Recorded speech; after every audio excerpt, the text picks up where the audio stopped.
La sirène résonne dans la nuit. Vous vous réveillez en sursaut, le cœur battant. Dehors, les lumières clignotent étrangement, avant de s'éteindre définitivement. Votre smartphone affiche « Aucun réseau ». Dans le silence inquiétant qui suit, une seule pensée vous traverse l'esprit. Est-ce que je suis vraiment prêt? Cette scène, des milliers de familles l'ont vécue lors des dernières catastrophes naturelles, ouragans, pannes électriques massives, crises sanitaires. Les événements imprévisibles se multiplient, et la différence entre ceux qui survivent et ceux qui sombrent tient souvent à quelques détails cruciaux que la plupart des débutants ignorent complètement. Dans cette vidéo, vous allez découvrir 7 erreurs les plus fréquentes chez les preppers débutants. Des pièges insidieux capables de transformer une préparation solide en véritable cauchemar en situation de crise. Et en bonus, je vous révélerai une erreur bien plus sournoise, mais redoutablement dangereuse, que vous devez absolument connaître. Mais avant de plonger dans le vif du sujet, si ce contenu vous parle, pensez à liker et à vous abonner. C'est essentiel pour la suite. Merci infiniment. On y va. Erreur 1. Le piège de l'eau propre. Imaginez une mère de 2 enfants qui a stocké 200 litres d'eau dans son garage. Elle se sent en sécurité. Jusqu'au jour où elle ouvre ses bidons après 6 mois de stockage. L'odeur putride qui s'en échappe manque de la faire vomir. Son eau sûre s'est transformée en un bouillon de culture mortelle. Le problème que de nombreux preppers débutants ignorent, l'eau ne se stocke pas simplement. Sans traitement approprié, elle devient un terrain fertile pour les bactéries, les algues et les parasites. Boire cette eau contaminée peut provoquer des diarrhées mortelles, de la fièvre typhoïde ou des infections parasitaires graves. La solution qui sauve des vies. Utilisez uniquement des contenants alimentaires. Ajoutez 8 gouttes d'eau de javel non parfumée par gallon. Stockez dans un endroit frais et sombre et renouvelez tous les 6 mois. Prévoyez 4 litres par personne et par jour minimum. Mais avant, si vous voulez être préparé pour la prochaine crise, vous devez comprendre que l'eau n'est que la première étape. La deuxième erreur est encore plus dangereuse. Erreur 2. L'illusion de la nourriture longue conservation. Prenons encore le cas d'un homme de 45 ans, convaincu d'être prévoyant. Il achète pour 2000 € de conserve et les entasse dans son sous-sol. 3 ans plus tard, en pleine crise réelle, il découvre que 60% de ses réserves sont gonflées, rouillées ou périmées. Pire encore, son régime 100% conserve le rend malade au bout de 10 jours.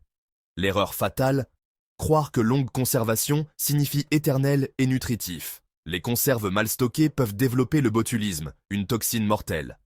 De plus, un régime basé uniquement sur des conserves provoque des carences nutritionnelles graves. La stratégie de stockage qui fonctionne, rotation, FIFO, first in, first out, obligatoire, température stable entre 10 et 21 degrés Celsius, humidité contrôlée, moins de 15%, diversification, 40% conserve, 30% sec, riz, pâtes, 20% déshydraté, 10% frais renouvelé, complément vitaminique indispensable.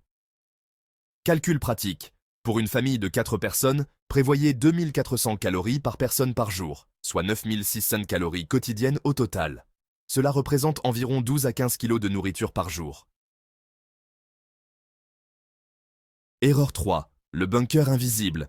Pour les mauvaises personnes, imaginez Thomas, convaincu d'avoir tout prévu. Son garage se transforme peu à peu en bunker. Générateur, vivres, eau, matériel médical. Tout est en place. Mais ce qu'il n'avait pas anticipé, c'était les regards discrets de ses voisins pendant des mois. Et le premier jour de la crise, ils sont là. Pas pour demander, mais pour réclamer. L'erreur de sécurité mortelle, révéler ses préparations ou ne pas prévoir la défense.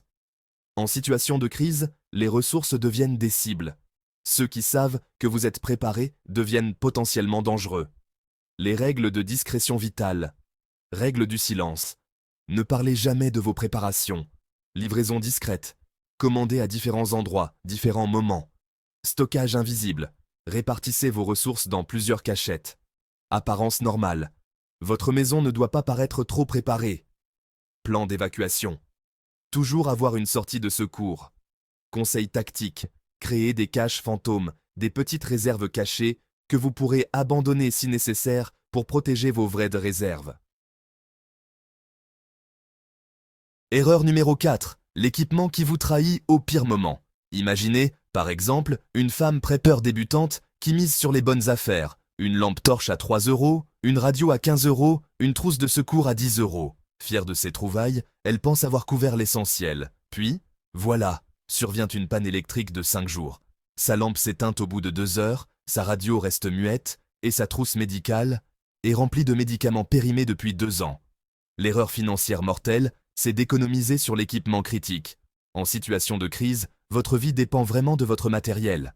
Un équipement défaillant peut vous tuer plus sûrement que l'absence d'équipement. Il existe une hiérarchie des priorités d'équipement. Niveau 1, le vital, sur lequel il ne faut jamais économiser, lampe frontale avec pile, minimum 200 lumens, radio d'urgence manuelle ou solaire, trousse médicale complète et à jour, système de purification d'eau fiable. Niveau 2, l'important, générateur portable, matériel de chauffage d'appoint, outils manuels de base. Niveau 3, le confort, réchaud portable, matériel de camping, jeux et divertissement. La règle d'or, c'est d'investir dans la qualité pour le matériel vital et d'économiser sur le confort. Erreur 5. La non-préparation de votre famille et ses conséquences. La suite va peut-être vous choquer, mais d'abord, imaginez Pierre, méthodique, prudent, convaincu d'avoir tout anticipé. Réserve, matériel, plan d'action, tout semble prêt. Sauf un détail, sa famille. Le jour où la crise éclate, sa femme panique et appelle leurs proches, les enfants perdent leurs repères, et en moins de 24 heures, ce qui ressemblait à une préparation sans faille bascule dans un véritable chaos. L'erreur psychologique la plus dangereuse. Négliger la préparation mentale et familiale. Votre famille peut détruire vos préparations plus rapidement que n'importe quelle catastrophe externe. Le plan de préparation familiale, phase 1, éducation progressive. Expliquer les risques sans traumatiser. Montrer des exemples concrets récents, impliquer chaque membre dans les préparations. Phase 2, entraînement régulier. Exercice mensuel de coupure électrique. Simulation de confinement. Attribution des rôles spécifiques. Phase 3, préparation psychologique. Technique de gestion du stress. Jeux et activités sans électricité. Plan de communication familiale. Point crucial. Chaque membre de la famille doit connaître au minimum 3 plans différents. Rester, partir, se cacher. Erreur numéro 6. L'énergie fantôme qui disparaît.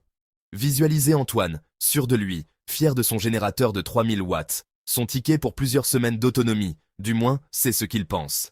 Mais la réalité le rattrape. La machine engloutit 15 litres d'essence par jour. En 4 jours, ses réserves fondent, et ce qui semblait être son assurance devient un poids inutile.